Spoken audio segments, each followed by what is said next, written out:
बिहार में एसआईआर को लेकर शुरू हुआ विवाद अब पूरे देश में फैल चुका है। अलग अलग राज्यों में इसका विरोध हो रहा है। कोर्ट में भी ये मामला चल रहा है और सबको कोर्ट के फैसले का इंतजार है। लेकिन कोर्ट के फैसले से पहले ही केंद्रीय गृह मंत्री अमित शाह ने बीजेपी का फैसला सुना दिया है।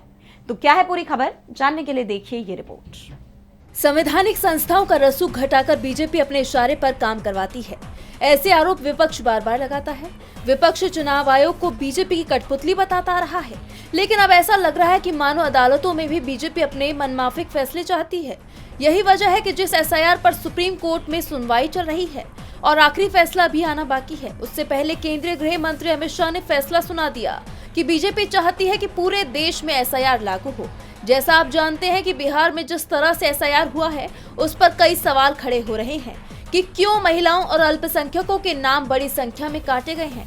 चुनाव आयोग का कहना है कि वो विदेशी नागरिकों को, घुसपैठियों को वोटर लिस्ट से बाहर करने के लिए एसआईआर करा रही है, लेकिन बिहार में उसने कितने घुसपैठियों की शिनाख्त की, ये आयोग नहीं बता पाया।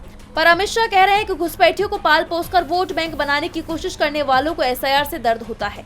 अमित शाह ने कहा कि कांग्रेस नेता राहुल गांधी जो वोट चोरी का हल्ला मचा रहे हैं, वो जानते हैं कि मतदाता सूची के विशेष गहन पुनरीक्षण यानी एसआईआर से घुसपैठियों को बाहर निकाला जाएगा।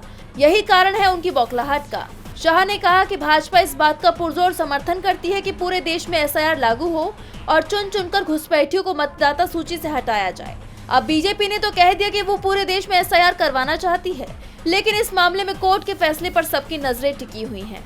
डीबी लाइव की रिपोर्ट।